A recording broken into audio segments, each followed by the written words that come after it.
Hebreos capítulo 5. Todo sumo sacerdote es escogido de entre los hombres. Él mismo es nombrado para representar a su pueblo ante Dios y ofrecer dones y sacrificios por los pecados. Puede tratar con paciencia a los ignorantes y extraviados, ya que él mismo está sujeto a las debilidades humanas.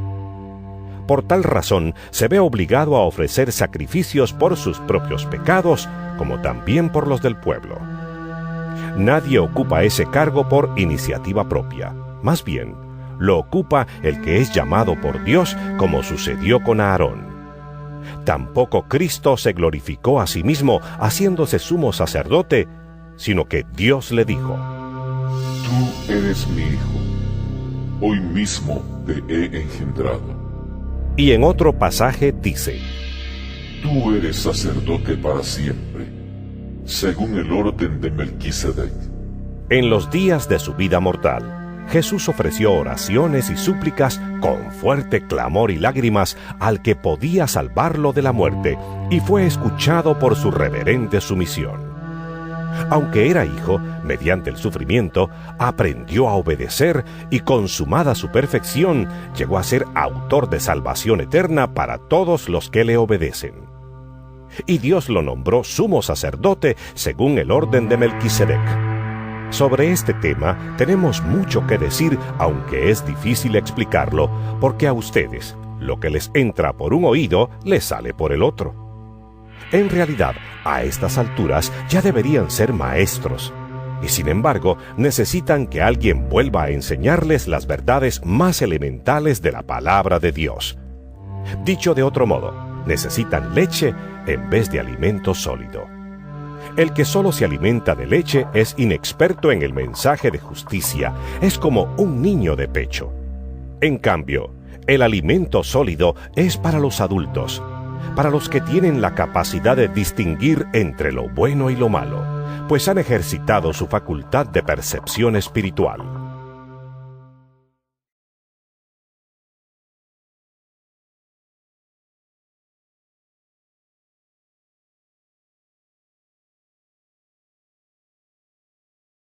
Hebreos capítulo 6. Por eso, dejando a un lado las enseñanzas elementales acerca de Cristo, avancemos hacia la madurez. No volvamos a poner los fundamentos, tales como el arrepentimiento de las obras que conducen a la muerte, la fe en Dios, la instrucción sobre bautismos, la imposición de manos, la resurrección de los muertos y el juicio eterno. Así procederemos si Dios lo permite. Es imposible que renueven su arrepentimiento aquellos que han sido una vez iluminados, que han saboreado el don celestial, que han tenido parte en el Espíritu Santo y que han experimentado la buena palabra de Dios y los poderes del mundo venidero, y después de todo esto se han apartado. Es imposible porque así vuelven a crucificar para su propio mal al Hijo de Dios y lo exponen a la vergüenza pública. Cuando la tierra bebe la lluvia que con frecuencia cae sobre ella y produce una buena cosecha para los que la cultivan, recibe bendición de Dios. En cambio, cuando produce espinos y cardos, no vale nada. Está a punto de ser maldecida y acabará por ser quemada. En cuanto a ustedes, queridos hermanos, aunque nos expresamos así, estamos seguros de que les espera lo mejor, es decir, lo que atañe a la salvación. Porque Dios no es injusto como para olvidarse de las obras y del amor que, para su gloria, ustedes han mostrado sirviendo a los santos, como lo siguen haciendo. Deseamos, sin embargo, que cada uno de ustedes siga mostrando ese mismo empeño hasta la realización final y completa de su esperanza. No sean perezosos, más bien imiten a quienes por su fe y paciencia heredan las promesas. Cuando Dios hizo su promesa a Abraham, como no tenía a nadie superior por quien jurar, juró por sí mismo y dijo: Te bendeciré en gran manera y multiplicaré tu descendencia. Y así, después de esperar con paciencia, Abraham recibió lo que se le había prometido. Los seres humanos juran por alguien superior a ellos mismos, Y el juramento, al confirmar lo que se ha dicho, pone punto final a toda discusión. Por eso Dios, queriendo demostrar claramente a los herederos de la promesa que su propósito es inmutable, la confirmó con un juramento. Lo hizo así para que, mediante la promesa y el juramento, que son dos realidades inmutables en las cuales es imposible que Dios mienta, tengamos un estímulo poderoso los que, buscando refugio, nos aferramos a la esperanza que está delante de nosotros. Tenemos como firme y segura ancla del alma una esperanza que penetra hasta detrás de la cortina del santuario, hasta donde Jesús, el precursor, entró por nosotros, llegando a ser sumo sacerdote para siempre, según el orden de Melquisedec.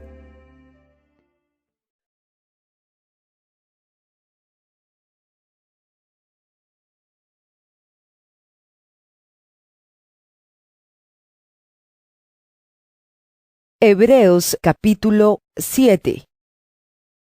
Este Melquisedec, rey de Salem y sacerdote del Dios Altísimo, salió al encuentro de Abraham, que regresaba de derrotar a los reyes, y lo bendijo.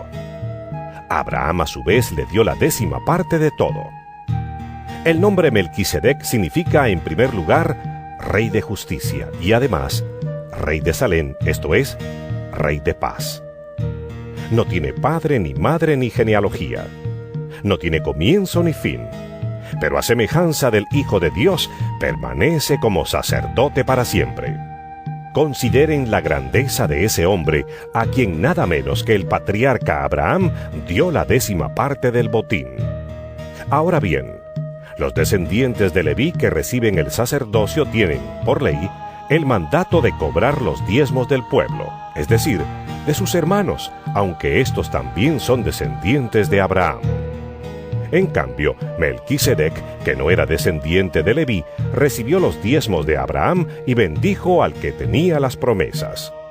Es indiscutible que la persona que bendice es superior a la que recibe la bendición. En el caso de los levitas, los diezmos los reciben hombres mortales. En el otro caso, los recibe Melquisedec, de quien se da testimonio de que vive. Hasta podría decirse que Leví, quien ahora recibe los diezmos, los pagó por medio de Abraham, ya que Leví estaba presente en su antepasado Abraham cuando Melquisedec le salió al encuentro. Si hubiera sido posible alcanzar la perfección mediante el sacerdocio levítico, pues bajo este se le dio la ley al pueblo, ¿qué necesidad había de que más adelante surgiera otro sacerdote según el orden de Melquisedec y no según el de Aarón? Porque cuando cambia el sacerdocio, también tiene que cambiarse la ley. En efecto, Jesús, de quien se dicen estas cosas, era de otra tribu de la cual nadie se ha dedicado al servicio del altar.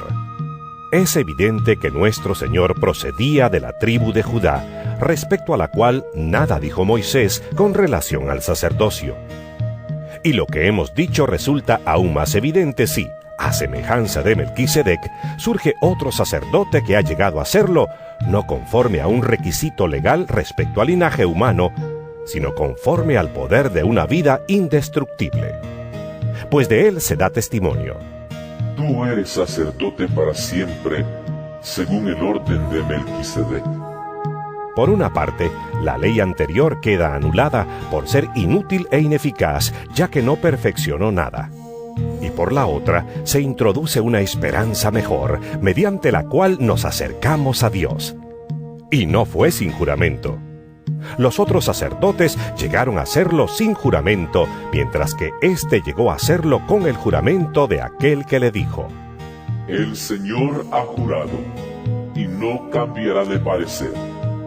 Tú eres sacerdote para siempre. Por tanto, Jesús ha llegado a ser el que garantiza un pacto superior. Ahora bien, como a aquellos sacerdotes la muerte les impedía seguir ejerciendo sus funciones, ha habido muchos de ellos. Pero como Jesús permanece para siempre, su sacerdocio es imperecedero. Por eso también puede salvar por completo a los que por medio de él se acercan a Dios, ya que vive siempre para interceder por ellos. Nos convenía tener un sumo sacerdote así, santo, irreprochable, puro, apartado de los pecadores y exaltado sobre los cielos. A diferencia de los otros sumos sacerdotes, él no tiene que ofrecer sacrificios día tras día, primero por sus propios pecados y luego por los del pueblo. Porque él ofreció el sacrificio una sola vez y para siempre, cuando se ofreció a sí mismo. De hecho, la ley designa como sumos sacerdotes a hombres débiles. Pero el juramento, posterior a la ley, designa al Hijo, quien ha sido hecho perfecto para siempre.